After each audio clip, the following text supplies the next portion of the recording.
Bonjour les cancers, j'espère que vous allez bien. Je suis ravie de vous retrouver pour ce taroscope du mois de juillet. Taroscope qui ne sera pas suivi d'extension, ni pour juillet ni pour août, car je n'ai pas eu le temps de faire les extensions. Désolée pour ceux qui fidèlement achètent les extensions.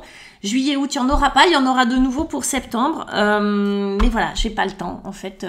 Trop de consultations, un peu de vacances et voilà. On va utiliser le Golden Wheel sur ce mois de juillet et puis l'oracle des chamans. Et puis on va tirer quand même un arcane majeur pour un peu sentir l'énergie extérieure de ce qui se prépare pour vous sur ce mois de juillet, les cancers. Pour ceux et celles qui veulent une consultation en privé avec moi, rien de plus simple, vous avez mes coordonnées juste en bas de la vidéo. Vous avez mon site internet, vous avez mon email, etc. Vous pouvez m'écrire, me poser vos questions. Consultation visio, téléphone, en cabinet pour ceux qui sont pas loin. Bref, on se tient au courant. N'hésitez pas en tout cas à me solliciter si vous avez des questions. Allez, les cancers. Votre énergie extérieure, le monde, mes amis. Wow! Allez, qu'est-ce qui se passe sur ce mois de juillet pour que ça soit le début et la fin de quelque chose, l'accomplissement de quelque chose. On va voir ce que nous propose le Golden Wheel pour vous, les cancers. Alors, tirage en 4 cartes. Wow! Ok. Oui, fin de quelque chose. Un 10 d'épée. Ça, c'est l'énergie de départ du mois de juillet. Qu'est-ce qui se passe, les cancers? Mais enfin... Panique. Ah, waouh, le 10 de fortune. Là aussi, on vous parle d'un 10, donc d'une fin, d'un début. Vous voyez, c'est marqué. Là, on veut vous faire comprendre quelque chose. Ça, c'est votre défi, par contre.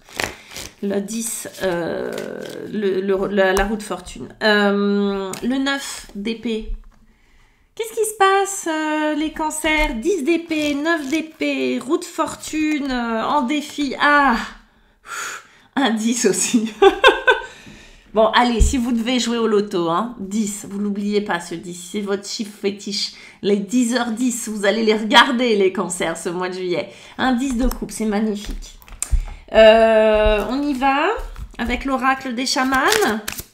Alors, avec ce 10 d'épée. Il n'y a pas l'air content, monsieur, sur le 10 d'épée, hein, je vous le dis. Hein. On a la roue de médecine. Là aussi, on a une roue. Roue de fortune, roue de médecine. Avec la roue de fortune, l'obstacle, on a l'amour. Ben oui. On a l'éther avec le 9 d'épée. Et alors, je ne sais pas par quel miracle vous avez ce 10, mais je suis contente pour vous, hein, ce 10 de coupe. Oh, ben on a le grand-père soleil qui vient vous réchauffer. Ok, on y va. On y va, on y va. L'énergie extérieure, le message que vous devez recevoir de l'extérieur, c'est le monde. Alors, le monde, il est très exigeant. Il est très sympa, mais il est super exigeant. C'est-à-dire que, vous savez, un peu comme dans les jeux vidéo, on doit finir le tableau avant de passer à un autre. Et avant de finir un tableau, avant de terminer quelque chose, bah, il y a souvent un gros méchant qui est là, ou un gros défi, une épreuve, un truc pas très très sympa, en tout cas quelque chose de difficile, ou à la fois c'est difficile, ce qu'on appelle une némésis, vous voyez, c'est un peu notre défi personnel, notre monstre intérieur, on doit affronter ce monstre intérieur, notre dragon si vous voulez, avant d'accéder au tableau d'après, avant de devenir le héros de notre propre histoire. Le monde c'est ça, il annonce ça, et bon... tu vois, tu vas tout avoir, tu vas t'accomplir, tu vas être comme cette jeune femme dans cette mandorle entourée de 4 énergies, tu vas maîtriser tout ça. Mais d'abord, il y a une épreuve. Gars, tu vas pas pouvoir passer à l'étape d'après, au livre d'après si t'as pas fini. Si l'épilogue, tu l'as pas enquillé. Donc, c'est chouette, c'est-à-dire on va me dire, bah là, tu vas passer à autre chose, cancer, mais sur ce mois de juillet, c'est peut-être l'épilogue de quelque chose. Enfin, c'est sûr, hein. Ce qui est une bonne nouvelle, parce que en réalité, quand on arrive au bout, on est fatigué, on n'en peut plus et tout, et du coup, c'est une bonne nouvelle. Et c'est ce que vous voulez. On a 3-10 plus des roues et du monde. Et allez, on y va. Donc là, le message, il est clair pour vous, les cancers. Je pourrais m'arrêter là. Fin de quelque chose, début d'un autre. Si on voulait vraiment résumer. Le 10 d'épée, une énergie d'épée, c'est une énergie mentale, d'épuisement mental. c'est une fin d'année quand même si on n'est pas au mois de décembre, c'est quand même une fin d'année scolaire, il y a quand même ce rythme de l'été avec les vacances qui rythment tout ça. On arrive à la fin d'une histoire pour vous avec ce 10 et vous voulez en terminer parce que vous êtes fatigué, parce que ça vous a stressé. Je sais pas si c'est en règle générale dans votre vie où vous êtes stressé, surmené, etc. ou bien s'il y a un domaine qui vous prend la tête en particulier, qui vous a empêché de dormir, mais il y a un endroit à l'intérieur de vous, vous êtes épuisé, vous êtes KO, il n'y a plus de jus, c'est lessivé les cancers.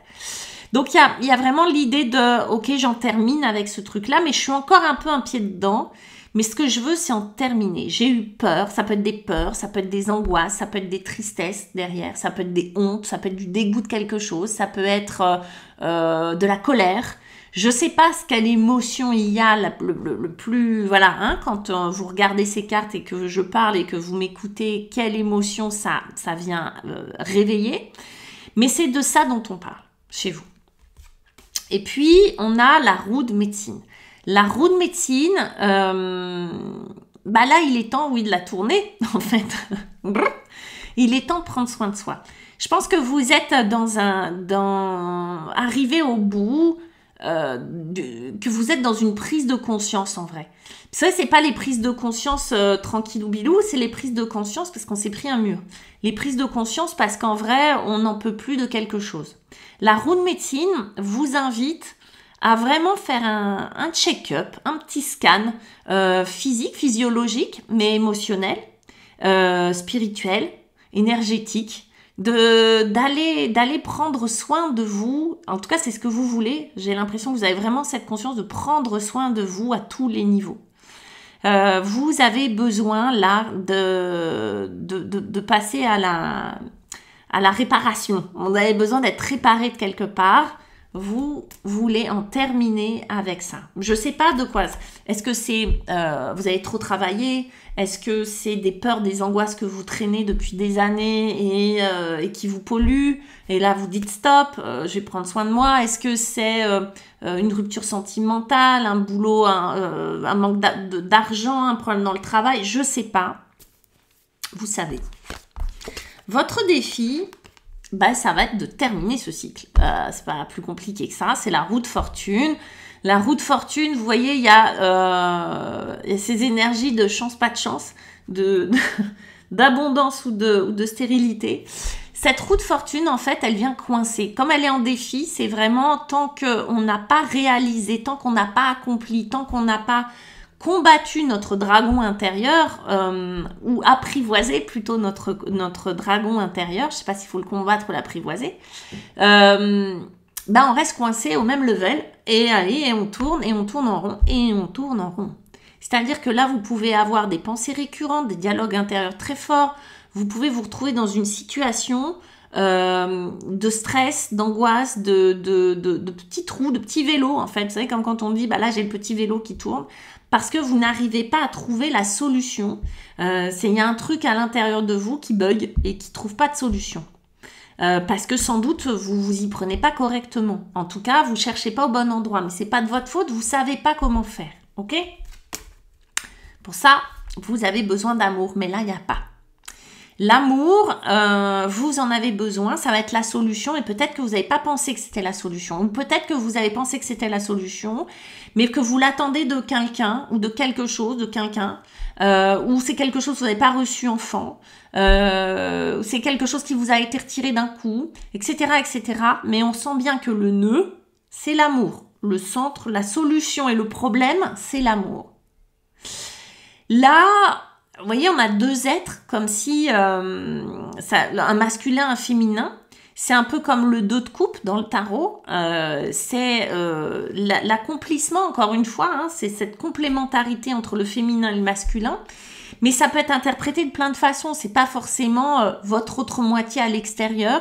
C'est aussi à l'intérieur de soi. À quel endroit on s'aime pas, à quel endroit on n'a pas fait le job, en vrai, d'être sympa avec nous-mêmes. Vous voyez, c'est ça aussi. Donc, ça peut venir un peu de partout, l'amour. Mais c'est vrai que quelqu'un qui a souffert d'un manque d'amour, par exemple, enfant, qui est vraiment...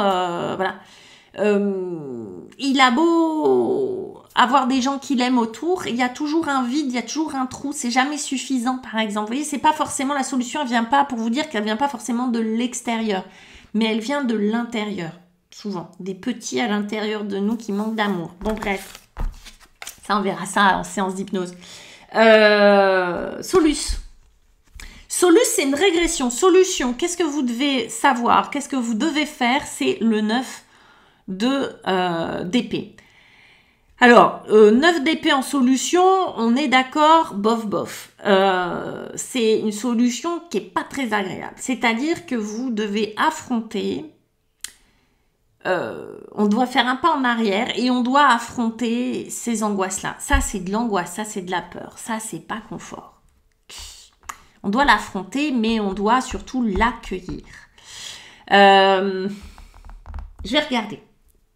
Je vais regarder autre chose. Je vais retirer une carte en fait dessus. Vous devez l'accueillir. Mais on doit passer par là. On doit passer, j'ai peur du dragon que je dois combattre, que je dois apprivoiser, j'ai très très peur, bah ouais, mais je vais quand même devoir le faire. Donc comment je fais? Vous allez être aidé par le monde de l'éther, c'est-à-dire le monde spirituel, l'invisible, l'émotion. Tout ce qui ne se palpe pas, tout ce qui n'est pas, vous voyez, qu'on ne peut pas attraper. C'est ça la solution. On va y aller. Alors, c'est à la fois le problème, parce que les épées, c'est déjà le monde de l'éther, c'est déjà les pensées. Donc, les pensées sont là aussi le problème et la solution. C'est ça qui est très piégeant. C'est pour ça qu'on tourne en rond. On dit, ah, l'amour, c'est à la fois le problème et la solution. Les pensées, l'éther, le non palpable, c'est à la fois le problème et la solution. Parce qu'en réalité, il y a à chaque fois deux mondes. C'est comme si vous ne l'appréhendiez pas du bon côté, qu'il faut l'appréhender du bon côté, justement, pas du mauvais. Mais c'est pas facile, hein, parce qu'on tourne en rond. Allez, avec ce 9 d'épée, qu'est-ce qu'on me dit? Eh ben voilà. Oh, allez, vous allez être super accompagnés. En réalité, là, ce que c'est, on va nous parler du héros. Du héros, du 6 de bâton. Lui, c'est l'archétype du héros, de celui qui rentre victorieux. En fait, ce que je vous dis, quoi, vous allez devoir affronter ce qui vous fait peur. Regardez en face ce qui vous fait peur. Remontez à la source de ce qui vous fait peur. Pas l'éviter. Ben, nous, le réflexe, c'est d'éviter. Mais en fait, le monde de l'éther, c'est-à-dire ce monde de l'éther, faites-vous accompagner par exemple de quelqu'un qui sait faire, qui saura vous accompagner dans ce monde de l'éther, c'est-à-dire dans les émotions, dans le fonctionnement inconscient, dans le monde spirituel, pour devenir, je vous parlais de héros, hein, de terrasser le méchant à la fin du tableau. On vous l'assure, c'est-à-dire on vous dit, bah oui, il va falloir que tu te positionnes en termes de héros et que tu affrontes ce truc-là. Mais alors, la récompense, c'est les 7-7, vous voyez, c'est jackpot, c'est le 10 de coupe. Et le 10 de coupe, c'est un amour infini. C'est un amour à la fois qui peut être très spirituel, hein, que vous pouvez recevoir de vous à vous, de là-haut, etc., mais très concret aussi. Là, c'est la famille, d'accord? La famille idéale. Vous la composerez de qui vous voulez, cette famille. Hein. La famille idéale, c'est pas forcément papa, maman, les frères et sœurs, hein, d'accord? Des fois oui, des fois non, ça dépend. Hein. Là, c'est vraiment le lien, l'amour. Vraiment recevoir l'amour, donner de l'amour, mais j'ai l'impression que vous savez le faire. Mais là, ça va être de recevoir de l'amour. C'est là. Hein. Mais c'était pas forcément l'amour que vous pensiez, dont vous pensiez avoir besoin. Vous voyez, c'est là où il y a confusion. C'était pas forcément les pensées que vous pensiez être le problème. C'était peut-être autre chose. Etc., etc. Vous voyez, c'est comme si vous aviez pris le temps de décaler un peu le problème, de faire un pas de côté et d'affronter. Eh bien, vous allez recevoir de l'amour. Alors, est-ce que vous allez faire la rencontre de quelqu'un avec qui ça va être formidable? Est-ce que c'est des liens, des réconciliations, des liens qui se refont avec certaines personnes? Bref, il y a l'amour à la clé. Ça, c'est clair. Là, ce qu'on vous dit, c'est qu'effectivement, on termine un cycle, oui, mais dans l'amour. Tout un programme. Et puis, on a le grand-père soleil. C'est mignon. Le grand-père soleil, c'est une énergie paternelle, ancienne même, hein, plus que paternelle même. C'est le grand-père, donc. C'est celui qui veille. C'est le grand-père soleil, il a une signification particulière, mais c'est celui, je sais pas si vous voyez, il a un masque. En fait, il est pas si vieux que ça, d'accord? Le soleil, c'est celui qui éclaire. Le soleil, c'est celui qui réchauffe, c'est celui qui éclaire, c'est celui qui montre une autre forme de réalité. Il est un peu coquin, le grand-père soleil. Et il peut montrer plusieurs réalités différentes, pour de vrai. Là, c'est comme si, vous voyez, ce grand-père soleil, il quitte son masque. Il vous fait une blague, il quitte son masque. Ça veut dire quoi? Il vous invite à faire ça. De quitter cette ancienne peau, de quitter le cycle dans lequel vous étiez pour éclairer un nouveau cycle dans lequel vous êtes en train de rentrer. Il est en train de vous éclairer le passage, le chemin, hein, cette espèce de chemin-là. Il est en train de vous l'éclairer et de vous montrer qu'en réalité, on va quitter une peau pour ajuster un nouveau costume qui vous va mieux. Un costume qui va être plus doré, plus lumineux, orné de coupes, d'amour, de choses comme ça. C'est pour ça que cette fin de cycle... Là, c'est vraiment l'accomplissement. Un 10, c'est vraiment j'ai accompli quelque chose, j'ai terminé une mission, j'ai terminé un cycle. Là, c'est le monde. Vraiment, on insiste là-dessus que oui, ça va pas être simple sur ce mois de juillet. Vous allez peut-être devoir affronter quelque chose qui fait peur, quelque chose qui est là depuis longtemps, quelque chose que vous évitez depuis longtemps, mais c'est pour la bonne cause. Vous voyez, c'est pour que vous arriviez à voir les choses différemment, c'est pour que vous arriviez à accueillir l'amour sans crainte dans la sécurité. Et lui, le grand-père soleil, il est là pour sécuriser. Vous voyez, il est là pour éclairer, pour sécuriser, pour vous montrer le chemin et vous débarrasser de cet ancien vous pour rentrer dans la peau et dans le costume du nouveau vous, de celui que vous allez incarner. C'est pour ça que c'est intéressant en fait, la clé, elle est là, hein.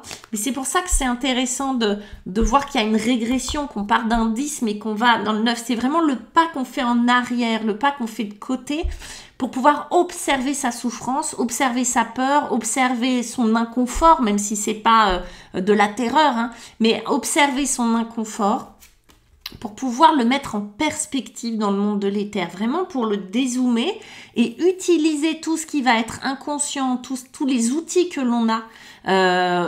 Moi, je fais de l'hypnose, donc par exemple en hypnose ou en sophrologie, en psychothérapie, etc. Tous les outils qui existent pour pouvoir aller observer ça et pour pouvoir devenir le héros de sa propre histoire. Mais c'est beau parce qu'en devenant ce héros-là, c'est de l'amour que vous accueillez. En fait, le trophée, juste le territoire que vous avez conquis, c'est juste de l'amour que vous pouvez faire rentrer dedans. D'accord? C'est vraiment pavé de ça, de cette famille idéale. D'accord? Donc, ça, c'est pareil, c'est sans doute pour vous dire si c'est à ce niveau-là que ça se passait, si c'est dans la façon dont vous avez appris à aimer ou à pas être aimé justement et toutes les blessures qui se sont peut-être créées dans l'enfance à travers la famille ou le transgénérationnel, c'est le moment de les réparer, c'est la guérison, c'est le soin, c'est la lumière faite dessus. Et l'apaisement. C'est beau, les cancers. Laissez-moi un petit commentaire, un pouce, un abonnement, etc. Les commentaires me font toujours plaisir. C'est toujours très agréable de vous lire et d'entendre vos partages, de lire vos partages. Je vous embrasse, je vous souhaite un beau mois de juillet et je vous dis à très vite pour le mois d'août. Ciao!